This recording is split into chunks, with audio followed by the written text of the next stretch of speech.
예, 말씀드린 것처럼 오늘 성경은요, 여러분들이 아마 성경을 읽으면서 예루살렘에 관한 그 문이 있다는 사실은 느헤미야서를 통해서 아마 읽어본 적은 있으시지만 이 10개의 문을 자세하게 이름을 확인해 가면서 공부하신 적이 드무실 거고, 아마 뿐만 아니라 이 10개의 문을 통해서 우리가 영적 교훈을 얻는 것들, 혹시라도 무슨 설교라든가 성경 공부를 통해서 한두 번씩 아마 접해보신 분이 계실지도 모르고 그렇지 못한 분들이 아마 대부분이지 않을까 이렇게 생각을 합니다.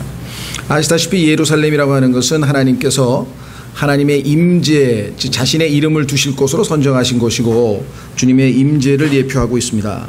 따라서 이 예루살렘으로 들어갈 수 있는 문이 10개가 있는데 그 10가지 문이 의미하는 바를 우리가 한번 우리의 그리스도인의 신앙생활과 비견주어서 한번 공부해 본다면 아마 우리에게도 상당한 유익이 되지 않을까 이렇게 생각을 합니다. 그래서 이번 기회에 문 10개 한꺼번에 다 외울 수는 없겠습니다만은 그래도 대부분 아마 알고 계신 분도 있고 이런 문이 있었나라고 하는 그 새로운 이 이름을 가진 문도 있을 것입니다.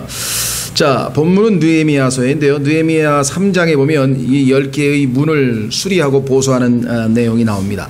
아시다시피 이스라엘 백성이 바벨론으로 하나님의 심판을 받아서 포로로 잡혀간 다음에 돌아와서 첫 번째로 했던 것은 성전 건축이었습니다. 그러나 성전 건축으로 끝난 것이 아니고 성전 건축에 이어서 10개의 예루살렘 성벽을 수리하는, 그렇죠? 에스라에 의해서 성전 건축, 느헤미야에 의해서 성벽, 그래서 예루살렘 도성이 회복되는 과정을 겪게 되는데요. 그 10개의 문을 한번 오늘 성경을 통해서 한번 확인해 보겠습니다. 우선 거기 프린트물에 제가 옛 예루살렘 성벽에 만들어진 10개의 문은 그리스도인의 신앙생활을 아름답게 묘사해 주고 있습니다. 각 문은 잘 열려서 적절하게 기능을 발휘해야만 합니다. 예루살렘 안으로 들어가려면 이 10개의 문 중에 하나를 통과하지 않으면 결코 들어갈 수 없다. 그러니까 하나님의 임재에 들어갈 수 있는, 임재에 우리가 하나님에게 접근할 수 있는, 가까이 다가갈 수 있는, 물론 우리가 신앙적으로 보면 로마서 5장에서 우리는 믿음 안에서 은혜로 하나님의 이 은혜의 왕자 앞으로, 임재 앞으로 들어갈 수가 있다라고 했죠, 그리스도인은. 자, 그러나 조금 더 구체적으로 우리의 처음 하나님 앞에 나아가는 구원으로부터 시작해서 마지막 심판에 이르기까지 이 10가지 문들을 통해서 우리가 한번 우리의 신앙생활을 비교해 볼 수 있습니다. 견주어서 설명해 볼 수 있습니다. 자, 첫 번째 문은 양문이라고 성경에 나와 있네요. 한번 확인해 보겠습니다. 느헤미야 3장 1절에 양, 여러분 잘 아시죠? 양, 하나님 앞에 바쳐진 하나님의 어린 양이신 예수 그리스도를 예표하고 있는 양문이라는 문이 있습니다. 문 이름을 양문이라고 하나님께서 지어주셨어요. 그 이름 속에 담긴 의미를 우리가 지금 확인하고 있죠. 예, 느헤미야 3장 1절에 보시면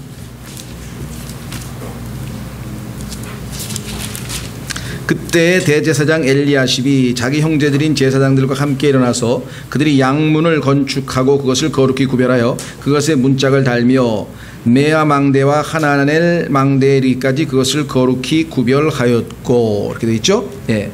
아시다시피 양 하면은 그리스도인에게는 가장 먼저 떠오르는 것은 하나님의 어린 양이신 예수 그리스도. 요한복음 1장 29절에 보라 세상 죄를 제거하는 하나님의 어린 양이로다, 그렇게 얘기를 했고요. 예수님께서 거기 16장이 아니고요, 요한복음 16장 10장으로 고쳐주십시오. 10장 11절을 한번 확인해 보시면 예수님께서 목자이심을 말씀하시고 우리가 양이라고 하는 사실을 말씀하고 있죠. 그래서 요한복음 10장 11절, 나는 선한 목자니라. 선한 목자는 양들을 위해 자기 생명을 주거니와, 자신의 생명을 내어주신 하나님의 어린 양 예수 그리스도. 알고 보니까 그분이 다름 아닌 또 문이셨어요. 그래서 예수님은 성경에 보니까 자신이 또 문이라고 말씀하신 장면이 나오죠. 7절 보십시오. 요한복음 10장 7절에 그때 예수님께서 다시 그들에게 이르시되 진실로 진실로 내가 너희에게 이르노니 나는 양들의 문이니라.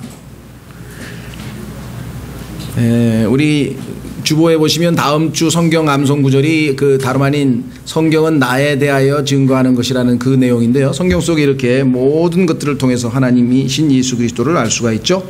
제일 유명한 것은 이사야서 53장 7절에 자신이 곧 하나님 앞에 도살장으로 끌려가는 어린 양이심을 나타내셨죠.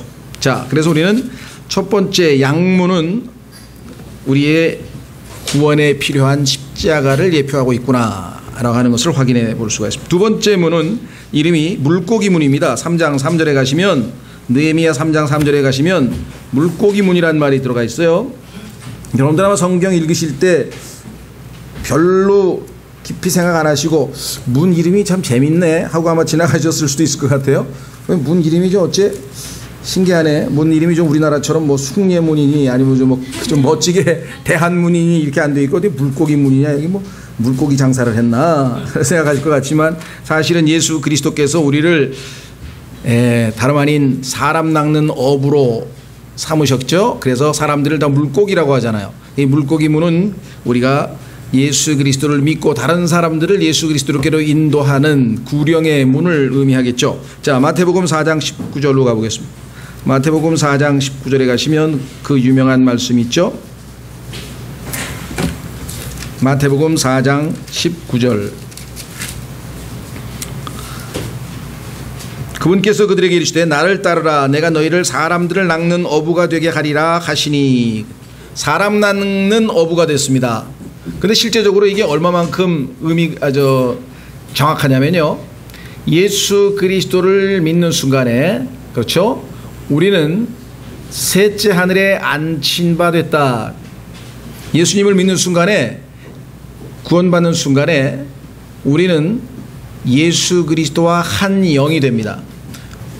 고린도전서 6장 17절에 보시면 예수 그리스도를 믿는 사람에게 대해서 주와 합하는 자는, 주님과 연합에 대해서 하나죠. 주와 합하는 자는 한 영이라 그랬어요. 그러니까 예수 그리스도를 믿는 순간에 우리는 영적으로 예수님과 하나가 돼서 그 순간에 셋째 하늘에 계신 예수님처럼 우리도 하늘에 앉힌 바 되셨다라고 에베소서 2장에 기록되어 있다. 여러분들이 성경적으로 이걸 확인 안 하시면 여러분의 신분을 확인을 정확하게 못 하시는 겁니다.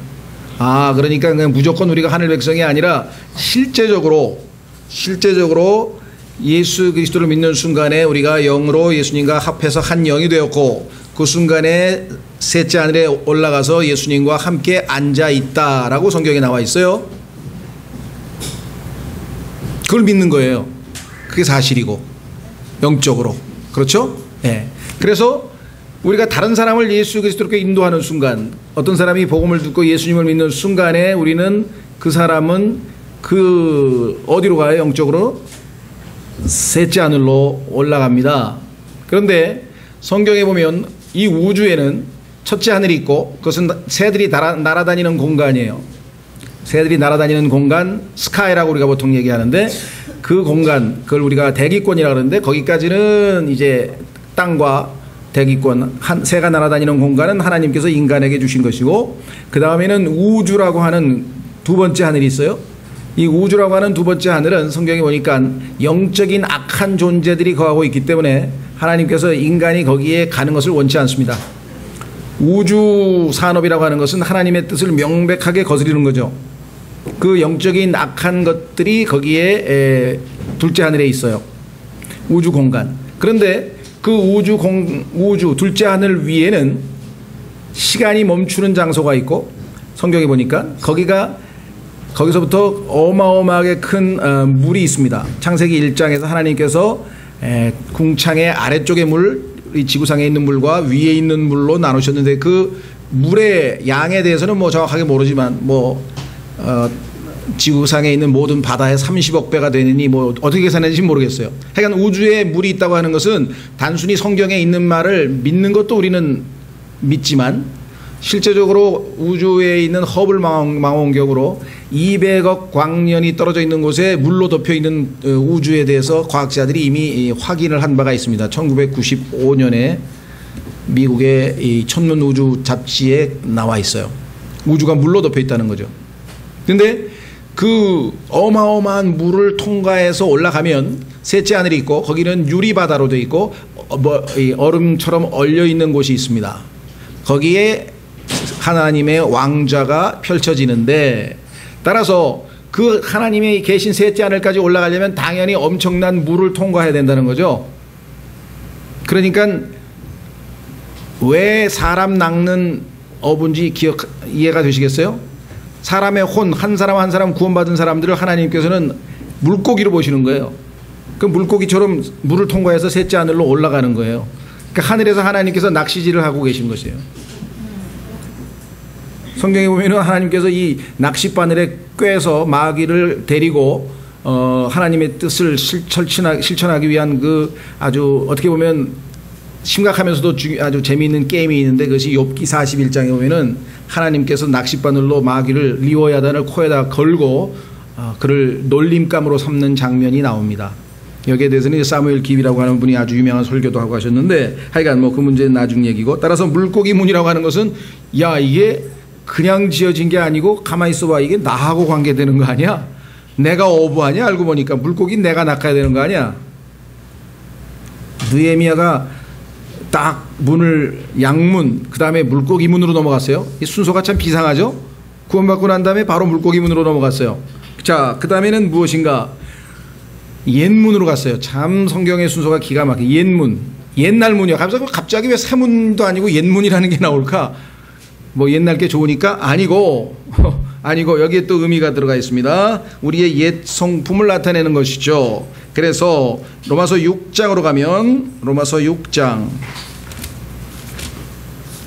하나님의 말씀은 이렇게 풍성하게 들어가 있습니다. 모든 것이. 로마서 6장 6절, 로마서 6장 6절.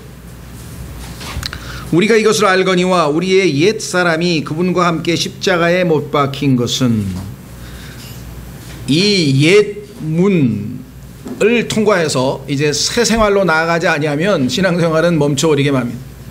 많은 사람들이 여기서 들락날락거리죠. 옛 문으로 들어갔으면 됐는데 그냥 통과해서 예루살렘으로 가서 하나님의 임재 앞에서 진정한 영적 생활을 하면 되는데, 들어가지만 하는 게 아니라 들락날락거려요. 들락날락거려. 들어갔다 나왔다 들어갔다 나왔다. 그렇죠? 그래서 구원을 받고 열심으로 주님 섬기는 것 같다가 다시 보니까 예수 성품으로 가는 것 같아요. 그래서 다시 자백하고 다시 출발합니다. 어느 정도 가는다 보니까 다시 또 돌아오게 됩니다. 이 옛 생활, 분명히 성경에는 옛 사람이 십자가에 못 박혔다고 성경에 써 있어서 그 말씀을 분명히 믿은 것 같았는데 어느 날 보니까 그 말씀에서 내가 벗어나 있다는 거죠. 그래서 이 말씀이 우리 안에서 잘 소화되어서 진정으로 내가 나의 옛사람은 확실하게 십자가에 못 박혔고 그것이 매일의 나의 삶에서 분명하게 입증되었다 라고 하는 것을 간증하기까지는 상당한 시간이 걸립니다. 뭐 워치만 리 같은 사람은 7년, D.L. 무디 같은 사람도 10년. 대부분 보면 여기서 그 사람들은 굉장히 영적으로 성숙한 사람이 되게 빠른 거고요. 보통 20년 동안 알 듯 말 듯 로마서 6장 7장을 공부할 때마다 맞아 하고 박수는 치고, 또 우리 책이 나왔죠. 신약생활의 원리라는 책도 나와 있고 로마서 개요할 때도 또 들어보고 맞아 하다가 어느 날 보면 다시 또 아니에요. 그건 왜냐하면 우리 몸 안에, 우리의 육체 안에 죄가 여전히 거하고 있기 때문에 그렇습니다. 그래서 육체의 구속, 몸의 구속이 완전히 이루어지기까지는 상황에 따라서 우리가 이와 같은 말씀에서 벗어나는 경우가 종종 있게 되죠. 자, 그래서 여기 보시면 11절로 가보십시오. 이와 같이 너희도 너희 자신을 죄에 대하여는 참으로 죽은 자요 하나님께 대하여는 예수 그리스도 우리 주를 통해 산 자로 여길지니라. 자, 이게 이제 핵심인데요. 여기서 이제 조심스러운 것은 여긴다는 단어예요. 근데 우리나라 말은 여긴다 그러면은 사실은 아닌데 그렇게 생각하자 이런 뜻으로 보통 생각하죠. 근데 성경에서 얘기하는 여긴다는 단어는 그런 뜻은 아니에요. 그 예를 들면은 나는 부자가 아닌데 그냥 부자라고 여기자, 이거는 성경에서 말씀하시는 여긴다가 아니고, 내가 우리 어머니가, 우리 부모님이 유산을 남겨서 보니까 내 구좌에 한 100억 원이 들어와 있더라. 그래서 그것을 확인했어요. 그래서 그때부터 나는 부자로 간주하는 거예요. 근데 그거는 사실 확인한 거죠. 그렇죠? 그러니까 일종의 이 회계 보고서 작성, 우리가 보통 들어오고 나가고를 정확하게 알기 위해서 기재할 때 회계 보고서를 작성하잖아요. 그렇죠? 예. 그러니까 어떤 사람이 나에게 통보를 했습니다. 당신 구자에다 내가 10억 원을 집어넣었다. 확인해봐라. 확인해보니까 진짜 10억 원이 들어와 있어요. 그러면 나는 나의 입출금 장부에다가 입금 10억 원 이렇게 적었어요. 확인하고, 그러니까 사실을 확인하고 장부에다가 기입할 때 그것을 reckon이라는 단어를 쓰는 것이지, 이게 회계 용어입니다. 전혀 지금 십자가에서 자기는 안 죽었는데 하나님이 죽었다고 말하니까 그냥 안 죽었지만 죽은 거로 간주하자, 여기자, 그런 차원에서의 여기는 것이 아니라는 것이에요. 그러니까 우리말에서 생각하는 것처럼 사실은 안 죽었는데 그냥 죽었다고 여기자, 그런 차원이 아니라는 겁니다. 분명히 하나님의 말씀대로 우리는 죽었습니다. 우리의 몸에 대해서 성경은 세 가지로 표현하는데요. 하나는 죄의 몸이라는 말을 썼어요. 그 다음에 하나는 로마서 6장에 쓴 말이고요. 또 하나는 사망의 몸이란 말을 로마서 7장에 사용해요. 이 두 가지를 잘 이해해야 되고, 그 다음에 골로새서에 보면은 이 죄의 몸을 조금 풀어서 설명하기를 육신의 죄들의 몸이라 그래요. 죄라고 하는 것은 우리의 본성을 얘기해요. 우리 죄성을 지니고 있어요. 개는 짖는 특성을 가지고 있죠. 고양이는 쥐를 잡는 특성이 있죠. 사자는 뭐 무슨 특성이 있죠. 그런 것처럼 죄인은 죄성이라고 하는 죄를 짓는 특성을 가지고 있어요. 그게 죄의 몸이에요. 그런데 그 죄는 죄들이라고 하는 상품을 생산해내요. 육신의 죄들의 몸. 그렇죠? 예. 그래서 지금 현재는 내가 생산을 안 하고 있어. 성령의 통제에 의해서 지금 죄를 안 짓고 있는지는 모르지만 상황만 주어지면, 내가 성령 충만하지 아니하고 조금만 느슨해지면 죄가 언제든지 또 죄를 생산해낼 수 있다는 거죠. 그렇죠? 예. 그래서 이 죄의 몸을 멸했다. 두 번째는 하나님을 위해서 내가 섬기고자 하는 마음, 하나님을 기쁘시게 하고자 하는 마음은 있는데 실천은 못해. 왜? 능력이 없어서. 왜? 사망의 몸이니까. 사망 아시죠? 사망이라고 하는 것은 에너지가 하나도 없는 거죠. 기운이 하나도 없는 거죠. 완전 제로로, 바늘이 제로로 떨어져 버려요. 그래서 내가 하나님을 기쁘시게 할 수 없는 나도 십자가에서 처리되고, 나 대신에 예수 그리스도께서 내 안에 들어오셔서 이제 하나님을 기쁘시게 하는 삶을 살 수 있게 되는 것. 자, 그래서 우리는 옛문이 이름이라는 게 들어있다는 걸 알 수 있죠. 그 다음에 네 번째, 골짜기 문이 있어요. 골짜기 문. 이름도 참 재밌죠. 왜 골짜기일까요? 성경에 보니까 골짜기라고 하는 것은, 나중에 우리가 또 공부하겠습니다만 성경에 보면 7개의 골짜기가 나오는데, 골짜기 하면 여러분 대부분 다 상징적으로 금방 떠오르죠. 예, 우리가 그렇죠? 야, 요즘에 내가 기분이 업돼 있다. 막 그냥 성령 충만하고 막 모든 일이 잘 풀리고 업돼 있다라고 하는 그런 말 쓰고, 또 다운됐다 그러죠? 쭉 쳐져버리는 거. 그러니까 신앙생활도 업앤다운이 있는데 우리의 신앙생활의 경험도 마찬가지입니다. 정말 은혜가 충만하고 기쁨이 넘치고 이렇게 쫙 올라갈 때가 있는가 하면 쫙 미끄러지면서 한없이 깊은 골짜기로 내려갈 때가 있다. 그렇죠? 그래서 골짜기 하면 다 고난과 고통을 상징하고 있어요. 중세는, 인생은 눈물 골짜기라 그랬어요. 하도 먹고 살기가 힘들어서, 고난이 심해서. 자, 그래서 골짜기 문이라고 하는 것은 고통과 시험을 의미하는데, 베드로전서 4장으로 한번 가보시겠습니다. 베드로전서 4장.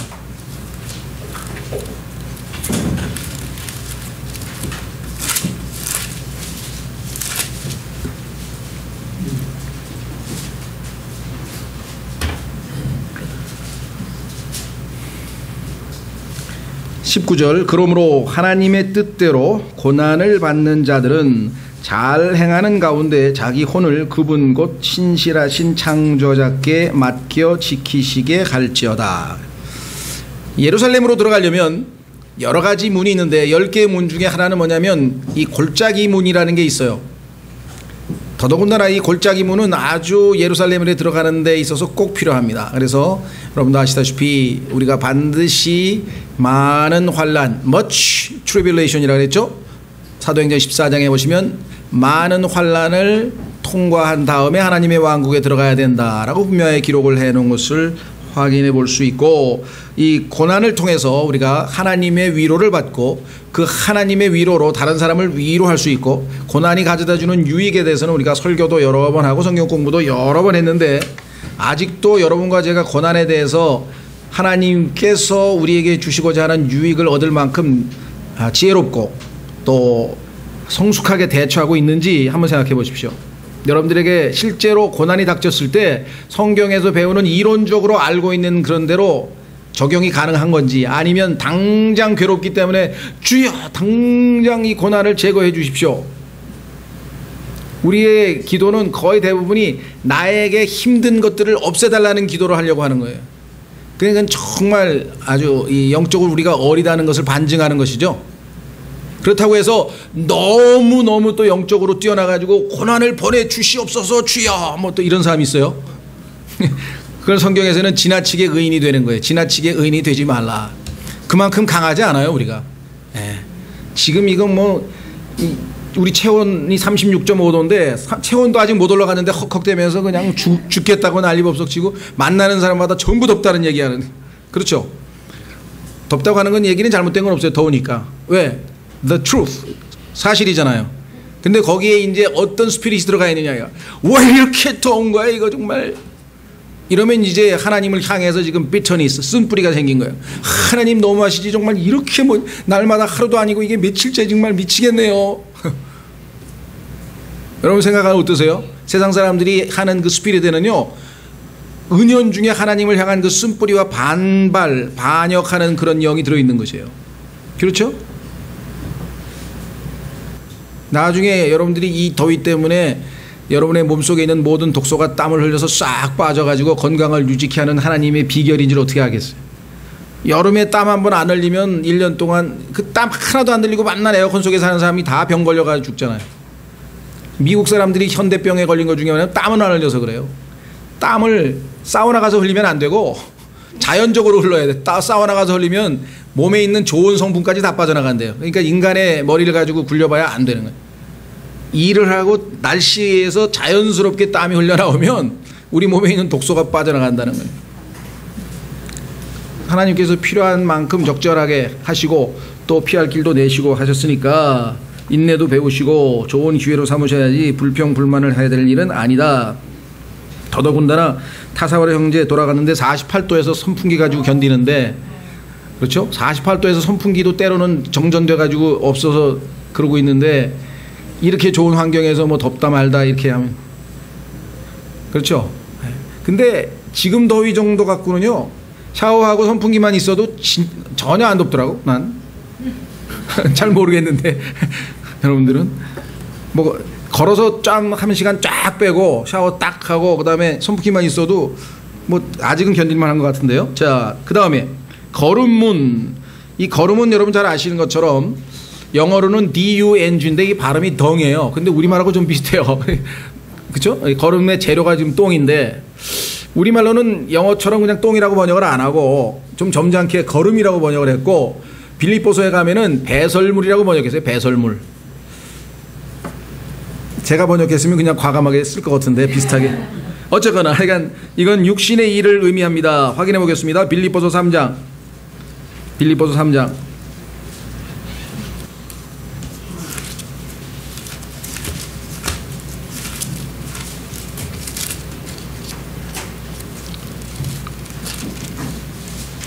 (7절) 그러나 무엇이든지 내게 이득이던 것들을 곧 그것들을 다 내가 그리스도를 위하여 손실로 여겼으며 참으로 확실히 모든 것을 손실로 여김은 그리스도 예수 내 주를 아는 지식이 뛰어나기 때문이라. 내가 그분을 위하여 모든 것에 손실을 입고 그것들을 단지 배설물로 여김은, 자신이 좋은 가문의 출신에 좋은 학벌을 가지고 있고 남들이 존경하는 그러한 사회적인 지위를 가지고 있는데 그런 모든 것들을 다 배설물로 내던졌다. 이게 왜? 그것 때문에 예수님을 아는데 방해가 되는 거예요. 그렇죠? 우리 주변에도 보면은 지금 체면 때문에 내가 교회 가는 거 알면 사람들이 아니야 내 지금 갈 수 없지 하고 신분 때문에 여러 가지 이유 때문에 지금 숨기려고 하는 사람들이 있죠. 자, 그래서 우리는 육신의 일들이라고 하는 이 문을 통과해야만, 육신의 일들을 내려놓고 성령의 열매를 맺는 쪽으로 가야만 주님의 임재 앞으로 다가갈 수가 있죠. 예루살렘 안으로 들어갈 수 있는 문 중에 하나가 바로 걸음문입니다. 야, 이왕이면 그 예루살렘 성전이 있고 하나님의 임재가 있고 그 아름다운 도시라고 성경에도 써 있는데 그 도시의 문에 이름을 붙이는데 하필이면 똥문이라고 지었을까? 이건 좀 이상하지 않을까? 성경에 이유가 있는 거예요. 물고기문도 좀 이상하지만 옛문도 좀 이상하고 문 이름이 다 이상해요. 자, 그 다음 보세요. 6번째 샘문이네요. 샘, fountain, 샘물. 아, 이건 그래도 좀 멋있는 문 같으네요. 예, 성령님을 의미하죠. 여러분 잘 아시는 것처럼 요한복음 7장에서 예수 그리스도께서 우리의 마음속에서 아주 생명수가 흘러 넘친다고 말씀하셨죠. 그리스도인이 느낄 수 있는 가장 축복된 것 중에 하나, 우리 안에서 생명수가 흘러 넘칩니다. 생명수가 흘러 넘치고 그래서 성령으로 충만하라. 하나님의 임재 앞으로 들어갈 수 있는 또 다른 방문, 그것은 바로 샘문이다. 자, 양문을 거쳐서 십자가, 물고기, 구령, 옛문, 우리의 옛 성품을 처리하고, 물고기 곧장이문, 고통과 시험을 통해서 단련되고, 거룩문, 육신의 일들을 처리하고, 샘문, 성령으로 충만하고, 이렇게 되면 그 다음에 필요한 게 뭐겠습니까? 당연히 하나님의 말씀이겠죠. 이 순서도 이게 보통 순서가 아닌 것 같아요. 자, 물이라고 하는 것은 성경에서 여러 가지 의미가 있는데 그 중에 가장 중요한 것 중에 하나는 하나님의 말씀입니다. 물은 여러 가지 의미가 있어요. 한 가지만 하면 안 되고요. 자, 성경에서 확인해 보겠습니다. 에베소서 5장 26절. 에베소서 5장 26절에 보면은 말씀의 물이라는 표현이 나와요. 말씀이 곧 물이라고 하는 표현이 에베소서 5장 26절에 나오죠. 요즘 현대인들은 아마 대부분이, 잘은 모르겠습니다만 대부분이 하루에 한 번 샤워하는 것 같아요. 대부분이. 우리나라 사람은, 중국 사람은 좀 아닌 것 같아. 중국 사람도 요즘 한 번 합니까? 우리 박은철 씨, 박은철 형진이. 하여간 현대인들은 보니까 뭐 샤워라고 하는 게 하루에 한 번 안 하면 이상한 것처럼 생각할 정도로 다 해요. 한국 사람은 주로 밤에 하나요? 여기서 나는 아침에 일어나서 샤워한다 하면 손 들어보세요. 아침에 일어나서 샤워한다 하면 손 들어보세요. 그 다음에 저녁에 한다 손 들어보세요. 저녁이 많고. 그 다음에 아침 저녁으로 한다. 예, 아침 저녁을 하신 분도 꽤 되네. 예. 제가 스페인 가서 깜짝 놀란 거는 이 사람들이 밤에 씻지 않고 그냥 자요. 이상해. 그리고 아침에 일어나서 샤워를 하고 막 이 좀 뭐야 냄새 안 나는 거 칙칙 막 뿌리고 막 난리법석을 왜 그럴까 했더니 사람들에게 아마 이제 단정한 모습으로 나가려고 해서 그러는 것 같아요. 우리는 밤에 주로 목욕을 하든 뭘 하든 좀 밤에 하려고 하는데 좀 아침에 하더라고요. 어쨌거나 하여간 아침에 하든 밤에 하든 아침에 일어나서 성경을 읽든 밤에 성경을 읽든 성경은 읽어야 되는 거예요. 왜? 말씀의 물로 씻어내야 돼. 그죠? 말씀의 물로 씻어내지 않으면 점점점 우리의 생각이 세상화됩니다. 그래서 은연중에 자기도 모르게 따라가요. 세상에서 얘기하는 방식으로 생각하고 딱 들어보면 알아요. 안 씻었구나. 딱 보면 알죠? 얼굴 보면 안 씻었네. 영적으로도 알아요. 금방 뭐 안 씻은 사람도 금방 안 씻은 사람도 얘기만 몇 마디만 해보면 다 안다니까요. 자, 그 다음에 8번째 말문이네요. 이 말문은 horse예요. horse. 전쟁에 쓰는 말. 성경에 보면은요, 옛날 사람들은 이 말을 의지했어요. 그런데 성경에 보니까 하나님께서 말에도 두 종류가 있대. 그것은 뭐냐? 육체의 말이 있어. 그 얘기는 뭐냐면 실제 우리가 요즘에 이제 뭐 올림픽에도 승마 경기가 있잖아요. 달리기 경마할 때 그 말. 그래서 그 기병이 얼마만큼 강하냐에 따라서 전쟁의 승패가 갈리잖아요. 제일 아주 유명한 기병대는 이 몽고군 아니에요. 이 몽고가 말 하나 잘 타가지고서 아예 세계를 제패했던 사람들이죠. 나중에 적그리스도도 이 말 타고 옵니다. 성경에 보니까 계시록 6장에 보면은 말 타고 흰말 타고 오는데 이 말이라고 하는 것은 하여간 전쟁에 있어서 옛날 방식의 전쟁에 있어서 아주 강력한, 그래서 우리가 horse power란 말 쓰잖아요. 마력. 몇 마력이냐 할 때 horse power. 그래서 이 차가 몇 마력이냐 할 때 그 힘을 나타내는 상징으로 쓰는데 하나님께서는 그런 육체의 말 말고 하나님은 spiritual horse, 영적인 말을 가지고 있대요. 그 말은 우리 눈으로는 안 보이고요. 가끔가다 하나님이 성경에 보면 엘리사의 종이 하도 무서워하니까 눈을 뜨니까 영적인 말이 쫙 천사들이 말 타고 대기하고 있는 것. 또 하늘에서 예수님께서 이제 말 타고 오죠. 여러분과 제가 휴거돼서 변화돼서 지상으로 내려올 때 타고 올 말, 그걸 영적인 말이라 그래요. 그러니까 영적인 말이 됐든 뭔 말이 됐든 하여간 말은 전쟁.